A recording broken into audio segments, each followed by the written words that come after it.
right, so this video is going to cover all things variations. We'll look at the different types and where they start from. Then we'll dive into two specific cases, one where we're starting variations from the actuals costing screen, and we'll talk about why you would do it from there. Then we'll look at starting them from the variation tab and also why you would do it from there. We'll have a look at invoicing, and we'll cover off a special note for cost plus jobs. All right, so where do variations start from? There's actually 4 places. Two of them I'm kind of dubbing automatic because they're starting from another section and then just ending up in variations. Those two, first of all, are selections. If you have clients doing selections and they pick something and there's a dollar difference, there'll be the option to add it as a variation. I'm not going to cover in this video the generation of selections, how it works, but everything in this video will be relevant from the perspective of once it becomes a variation, how do you handle it even if it came from selections? Exact same for request for quote. One outcome is that it can be pushed into a variation. Same thing, I'm not going to cover how to do request for quote, but once this becomes a variation, everything in this video is relevant. Of the two we're going to cover specifically, we're going to look at from the actual cost screen, which I'll do first, and then we'll look at from the variation tab. The difference between the two. So you've probably heard me say in other videos that if you are working on something that is in the actual costing screen, so whether you're buying it or ordering it, it's a request for quote or it's a variation, you should start from that item so that BuildExact knows to link stuff back to here. It's just your way of telling it this, the action I'm taking relates specifically to this line or lines. And if I'm starting a variation from the actual cost screen, totally the same. So I use the variations from here where I have what I would kind of think of as an in-scope variation, which might be that we originally scoped a particular item and we need to swap it. So I can grab it from here, substitute it. There'll also be cases where I'm getting into the job and the client goes and buys something themselves and then wants a credit for that money back. Same thing, it was in the actual cost screen to begin with, hence I go there to start that kind of action process. That as opposed to variations from the variation tab, I think of this as like out of scope variations. We've had people call it the while you're here variations because typically the client, you're chatting to them on site and they're like, hey, while you're here, why are you doing this job? We've always thought about putting a skylight there. Can you see what that would cost? Nothing to do with the original budget or scope, and hence it starts from the variation screen just as its own standalone thing. So let's do these examples, and there's going to be a few different cases here. So let's look at, first of all, if I've got an item that is being refunded or swapped, I grab it, I go variation, and it instantly changes it from the $1,000 here to a negative $1,000. The reason it does that is its assumption is that it's going to get refunded or that you're going to add a new range hood for, if you can spell, for whatever the value is, and it's going to work out a net difference.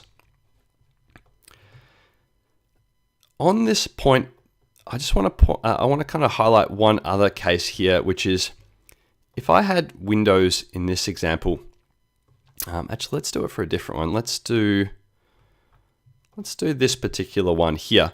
If I had the wall oven allowance and I've gone and spent money on it, and I then do a variation from it, note that there's a balance of 220, and hence the variation isn't for the full 1,000, it's just for the difference. So if you're picking up variation items where there's already a purchase against it, and admittedly, I just typed this in to kind of cheat, but realistically, you should be doing this as a purchase order or a work order. If there is that variance, it will pick that up because it considers that it's not crediting or swapping the whole value, it's just working only on what's left. One extra point on that is, and I think this is a bit of a common sense point that you should always double check things anyway. That logic that it uses to pull that variance value in is based on the actual quantity, and hence There's times it can get confused, especially if you've put lots of separate orders against things and the actual quantity, like 1.1 purchase here, doesn't really make much sense. And as you'll see, it's trying to do 10% of $1,500. So what I'm saying is always triple check it, just because depending on the quantities used, it can get a bit funky. And in this case, I would literally just change it to that. Side point, it makes no difference at all whether the negative is here or here. It works totally the same. But yeah, just to highlight that it can, if there's a lot going on, the values can get changed a bit. Awesome. Let's go through and do this swapping example in full. So I'm going to go grab that, add variation, and I would go range hood.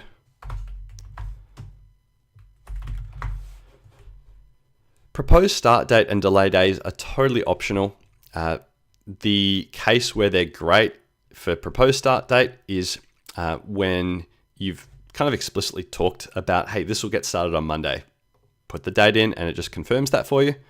Delay days, we get varying opinions on this, but generally people lean towards being cautious. So if there is a big swap, typically saying, hey, it's going to delay us a little bit, 2 days, 3 days, etc. That'll communicate to the client on the document, and it could be weeks if you're swapping items that have come from overseas or something like that. But it's just trying to set an expectation with the client of what their change impacts as far as timelines. Details, typically it's going to be something like, hey, as discussed on site, we're just confirming the swap of the range hood from this to this. So I'll just, for the sake of it, I'll put details in there so you see where it shows on the final document. And then let's go add this in. So new range hood or selected range hood or whatever you want. Range hood for $1,200. Net difference is the $200 plus tax to get to $220. And some really key points here. So as with adding things to purchase orders or work orders that didn't exist to begin with, it has zero idea where to put this, and that's why it's got this orange box. It's got the alert up here. It just wants to know where to put it. And typically if I'm swapping, I'll put it straight back into the same category. There will be some variations like the ones that start generally from the variation tab where it makes more sense to create a new category. So know that you can type in anything here and it will, if it doesn't match it to an existing category, it'll go, oh, let's create a new one. On the topic of markup, there is a few ways people handle this. And the biggest consideration is what did the client see in the estimate? So this is mainly talking about like if we had it as a PC item or a PS item where the markups moved. I would go back and check the estimate cost screen and see what the client saw the price as, assuming that you did put that price in the quote. If you didn't, then you've got a bit more freedom. But what we're really thinking about here is like, is the agreement with the client that all variations, all new items will get a markup on it and you retain the original credit or original markup? Or is your agreement with the client that you're marking up the difference when it comes to variations? If it is the difference one, you just go negative markup, positive markup, and that's essentially just net markup that it's working out. I've even had cases where people do an agreed fee of $100 per change. And if that's your way of doing it, fine, that's no problem. You can absolutely add extra lines to cover those fee scenarios. Awesome, so let's process this one. As with the purchasing, when you're starting it out and you're not really that used to it, I would go save and close so that you can go to variations and print it, have a look before you actually share it out. If you are a pro at this, then you can absolutely go save and send because you're pretty confident that you know what's on there and there's no surprises. But let's print this. Let's have a look. So some main points here. It's pulling in things like the delay days, the start date, all those fields I was talking about earlier. Any details that you type in show here. And I quite like how clear this is to a customer. And this is kind of also why I really like the way we do this minus positive swapping way. It's super clear to the client that they're getting credit back, which they love, and then they can follow our footsteps and kind of work out how we got to the final figure. I also really like these two boxes here, which it's not letting me highlight, but the current and proposed. The point of this is, especially if there's lots of variations, we're trying to avoid a scenario where the client just accepts all of them in a row and then freaks out that they've increased their whole contract by 50K. We want them to know the impact of each change before they make it. Down here is just some verbiage around, I accept this, I understand that I'm accepting everything on here, etc. And we absolutely have people that print and paper sign these. Equally so, you can go and share it. And if you do share it through BuildExact, you have the option of digital signature, which I'm going to cover as well on this. So I'm just going to say digital signature. Recipients, don't put it into the client portal for now, but that's a total other topic, so I'm skipping that for here. You can change the email body and text if you like. Share. And it'll go to sent. As you've probably seen me do in previous videos, I rather than wait for the email to come through, I'm cheating. I'm using this little mail tab, which is equivalent to communications, basically just to see what was sent. And I'm clicking view and sign to see what the client would see. So same doc. They have the button for digitally sign, which they sign however they want, little smiley face. By signing the variation, you're accepting the conditions and the terms and any costs. Got it, sign and accept. And a quick point on where all this goes.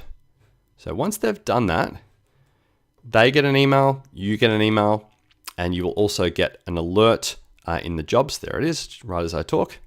An alert in the jobs section saying, hey, you've had a variation digitally signed. Go and view it. I'm going to dismiss this, and good practice is once you've acknowledged it and actioned it, dismiss it. Otherwise these notifications pile up on each other. So it's set it to accepted, which means that the changes involved in this variation have processed. So we will see in the actual costings, we now have the credit line. Oops, now which one was I doing this for? It was the range hood. Appliances, perfect.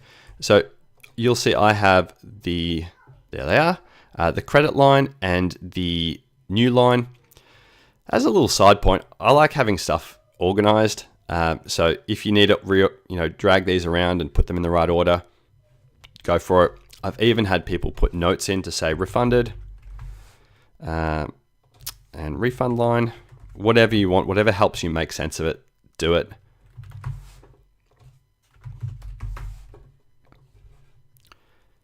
But the net change here is we have taken away the original, added the new one, and the estimated value here shows it.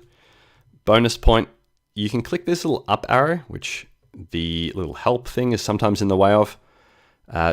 And I just want to point out that I like that you can see the estimate total, which came from the estimate, and the variation total. This just gives me some awareness around like what was the original budget and how much have I changed this with variations.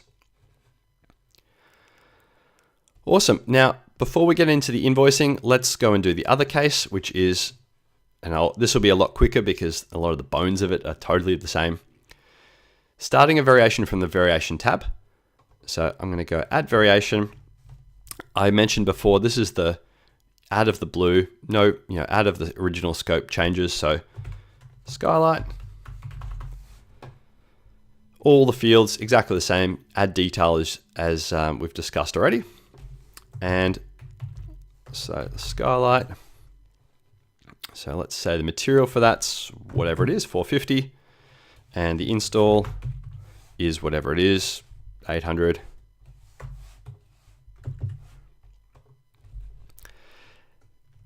All the other fields work exactly the same. Markup's normal.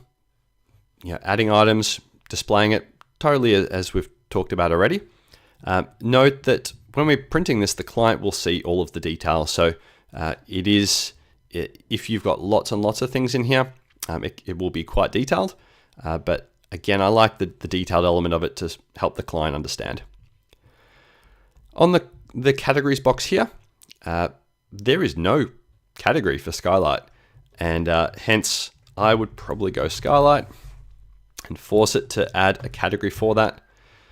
As a by the way point, if you do leave it blank, it's going to create a new category anyway called variation number 3 - Skylight. Personally, I like to just be in control of knowing where it's going to go rather than letting BuildExact do it for you. Perfect. So flying through this one, I'm going to pretend it's gone out, it's been digitally signed, it's accepted. And it will have an update. There it goes. So the last 2 points, point 1, invoicing the variation in either a contract price, aka fixed price, or a completion % job. You can go into any of the invoices and it will just sit here saying, hey, this is the variation. You need to charge for it, either the full amount or 50%, 80%, whatever you want. And you can absolutely split it up against multiple invoices. This green is just a shortcut button to say whatever's left, bill them that. The other point is we commonly get the question, what if it's like between these claim stages and I just want to bill it on its own? That's fine too. You can add an invoice because there's an amount that's not allocated. There's that variation amount that's not yet sitting in one of the invoices. It will let you add it. And hence I can create a variation just whenever. We do get, I guess this comes up mostly, this question comes up mostly where the bank is paying the main claim stages and the client pays variations out of pocket. So just know that you can do either or. All right, now lucky last, special note for cost plus jobs. So there's 2 things to highlight here. Number 1 is, and I should also mention, if you never do cost plus jobs, this next bit's not going to be that relevant. It might be good context for if you do them one day, but from here on, we're talking solely about the cost plus variation element. So in cost plus jobs, the way invoices get generated is based on a purchase order or a work order. And that is to say that if you do a variation, it does not instantly go through to be invoiced. The variation will add to the actual cost screen. And when you make a purchase or you have an expense on that line, that's when it goes into these purchase or work order sections and hence gets invoiced. So that's one very key difference. Because of that, variations in a cost plus job, and cost plus is by its nature flexible. Variations will be more used in cost plus jobs just to document things, get physical approval, and yeah, they're used kind of more as a based on your personal preference versus as opposed to a fixed price contract where it's contractual and it's all got to be done as a variation. So know that there is that key difference. The other difference here is when you add a line, if you're looking closely, you'll notice there's no markup box. And that's again due to the nature of how we process bills for cost plus work. So the client should be of the understanding that, hey, it's the raw cost plus whatever, 15%, 20%, whatever you've agreed to. Because of that, we're showing them just the raw cost when you do a cost plus variation. And it only gets that extra markup percent when it hits the invoicing stage. Because of that, we've absolutely had people put in notes to the effect of, note this is before markup is added, something like that, whatever helps you communicate this point to them. I guess the reason for highlighting this is to avoid the scenario where the client goes, oh no, I thought this was the full amount. No, when they see their invoice, it'll be pretty clear that the full amount is plus markup, and hence having a note here can be really helpful for that. Perfect. Now that is a lot of detail, so hopefully that has all made sense. As always, any questions, reach out, and especially for variations, I would suggest have a good play around and test it and get a sense of which flow will work best for you. But yeah, I'll leave you to it. Any questions, let us know.